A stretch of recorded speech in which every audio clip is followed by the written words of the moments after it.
Assalamualaikum warahmatullahi wabarakatuh. Salam sejahtera semuanya, semoga selalu dalam keadaan sehat dan baik-baik saja. Tentunya setiap pekerja menginginkan suatu pekerjaan yang nyaman. Kenyamanan itu dapat kita peroleh karena adanya dukungan dari rekan kerja dan juga kerjasama sesama rekan kerja dan juga pihak-pihak yang terlibat di dalam lingkungan kerja tersebut. Maka dari itu, pada kesempatan kali ini kami dari mahasiswa Universitas Pamulang Prodi Sarjana Akuntansi S1 akan memberikan sedikitnya informasi mengenai sikap dan kepuasan kerja. Kami di sini terdiri dari 4 orang, yaitu saya sendiri Kusmul Pauji dengan NIM 2010 11 200 662. Perkenalkan, nama saya Aquila Marta dari SKM 04001 dengan NIM 201011200684.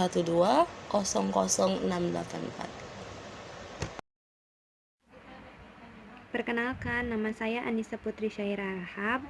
Saya dari kelas 04 SKM 001 dengan NIM 2010 11 200 349. Assalamualaikum warahmatullahi wabarakatuh. Perkenalkan, nama saya Sadriana Fadila dengan NIM 20 10 11 200724.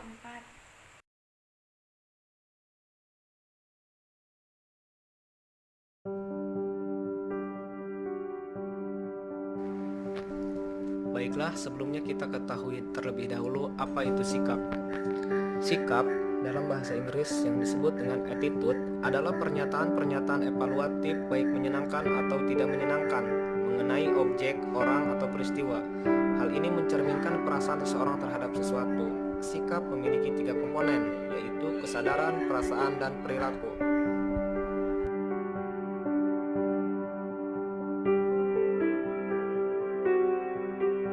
Adapun beberapa faktor yang menjadi pembentuk sikap menurut Ajwar, yaitu pengalaman pribadi, pengaruh orang lain, kebudayaan, media massa, pendidikan, dan emosional.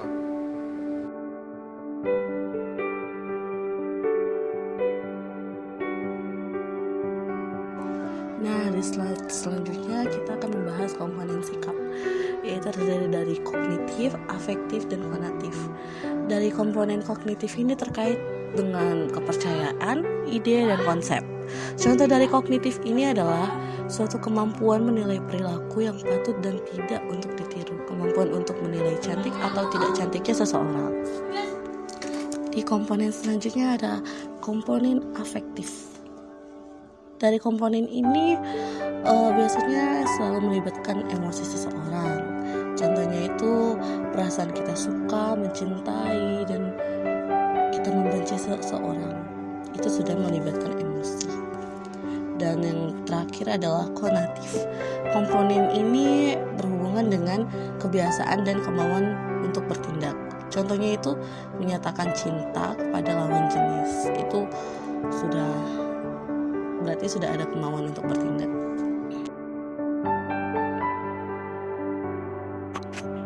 Hubungan sikap, perilaku, dan kepuasan kerja.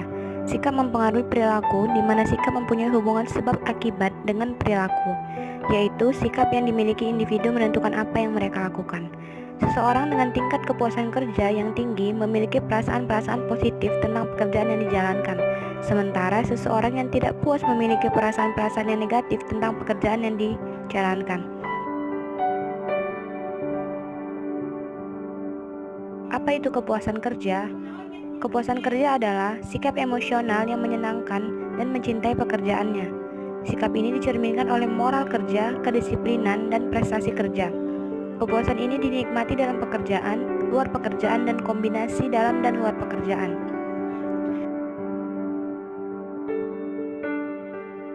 Teori kepuasan kerja Mangkunegara 2013-120, yaitu ada 6 teori. Yang pertama, teori keseimbangan atau equity teori. Yang kedua, teori perbedaan atau diskrepansi teori. Yang ketiga, teori pemenuhan kebutuhan atau need fulfillment teori. Yang keempat, teori pandangan kelompok atau social reference group teori. Yang kelima, teori dua faktor dari Herzberg atau two factor teori. Dan yang keenam, teori pengharapan atau acceptancy teori.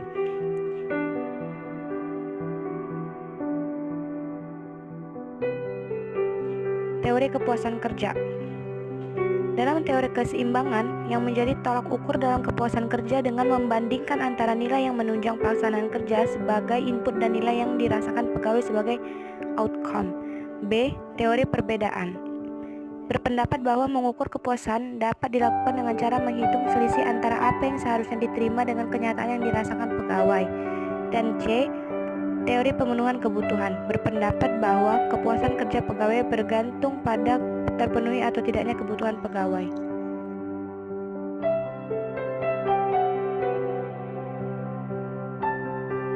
Selanjutnya teori kepuasan kerja, poin D. Menurut teori pandangan kelompok, kepuasan kerja pegawai bukanlah bergantung pada kebutuhan saja, tetapi sangat bergantung pada pandangan dan pendapat kelompok yang oleh pegawai dianggap sebagai kelompok acuan. Kemudian poin E, teori dua faktor mengemukakan dua faktor yang menyebabkan timbulnya rasa puas atau tidak puas, yaitu faktor pemeliharaan, meliputi administrasi dan kebijakan organisasi, dan faktor pemotivasian yang meliputi dorongan berprestasi, kemajuan kesempatan berkembang.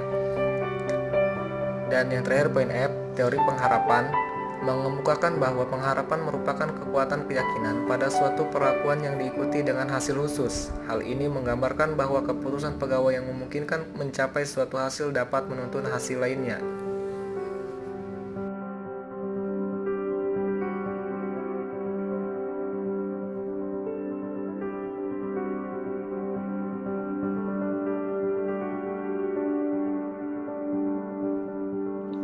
Nah, pada slide-slide sebelumnya kita udah tahu nih tentang komponen sikap, hubungan sikap, perilaku, dan kepuasan kerja, dan juga apa itu definisi kepuasan kerja. Dan sekarang kita akan membahas faktor yang mempengaruhi kepuasan kerja, di mana terdapat gaji, lingkungan kerja, pembagian kerja, atasan, juga promosi.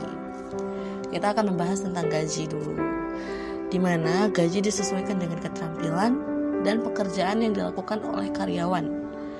Lingkungan kerja yang nyaman akan dapat dinikmati oleh karyawan. Benar kan? Juga terdapat pembagian kerja yang sesuai dengan bakat dan minat karyawan akan menyukai dan bekerja lebih produktif. Karena kalau pembagian kerja tidak sesuai dan berantakan, pasti tentunya karyawan akan merasa sangat berat untuk melakukan pekerjaan mereka. Terdapat juga atasan ataupun manajemen yang harus dapat memberikan dukungan dan motivasi kepada karyawan agar merasa dapat diperhatikan. Dan juga yang terakhir adalah promosi. Promosi jabatan adalah pemindahan karyawan dari posisi lama ke posisi atau jabatan yang lebih tinggi daripada jabatan sebelumnya.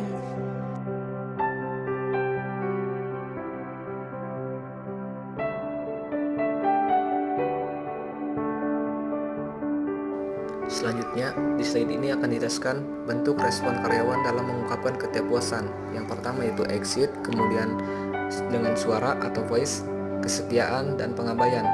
Exit, ketidakpuasan yang diungkapkan lewat perilaku yang diarahkan untuk meninggalkan organisasi. Kemudian yang kedua suara, ketidakpuasan yang diungkapkan dengan usaha aktif dan konstruktif untuk memperbaiki kondisi.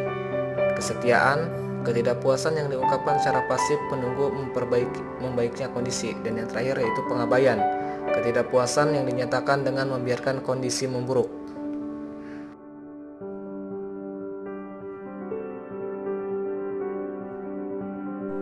Selanjutnya ada bagaimana cara mengukur kepuasan kerja karyawan. Yang pertama ada pengukuran kepuasan kerja dengan skala Job Description Index atau mengajukan pertanyaan pada karyawan mengenai pekerjaan atau jabatannya. Setiap pertanyaan yang diajukan harus dijawab oleh karyawan dengan menandai jawaban ya, tidak, atau ragu-ragu atau tidak dapat memutuskan. Yang kedua ada pengukuran kepuasan kerja dengan Minnesota Satisfaction Questionnaire, yaitu skala ini berisi tanggapan yang mengharuskan karyawan untuk memilih salah satu dari alternatif jawaban: sangat tidak puas, netral, puas, atau sangat puas terhadap berbagai pertanyaan yang diajukan.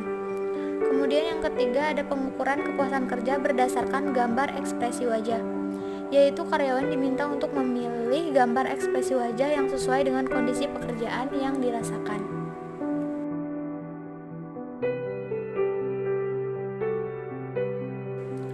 Selanjutnya ada cara mengatasi masalah ketika dihadapkan dengan ketidakpuasan bekerja. Ada 3, yaitu yang pertama berhenti mengeluh, kerjakan saja. Yaitu cara mengatasi masalah ketidakpuasan kerja yang pertama adalah berhenti mengeluh dan kerjakan saja pekerjaan kita. Yang kedua, lakukan suatu hal. Artinya, melakukan apapun yang dapat meningkatkan pekerjaan atau menciptakan lingkungan yang lebih nyaman. Kemudian yang ketiga ada tinggalkan. Cara mengatasi masalah ketidakpuasan kerja adalah tinggalkan pekerjaan tersebut dan lakukan hal yang menurutmu menyenangkan.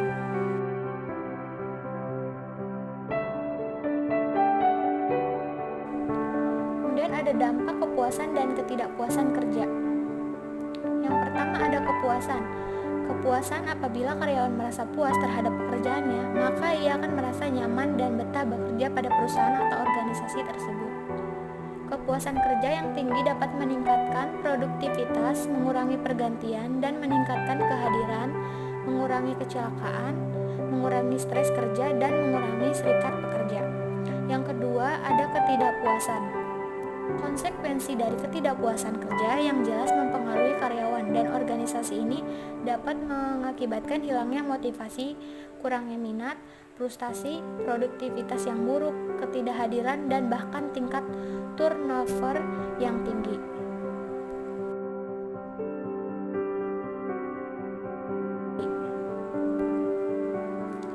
Selanjutnya, kesimpulan dari presentasi yang kami jelaskan tadi adalah sikap merupakan kecenderungan individu untuk merespon stimulus yang ada dalam lingkungan.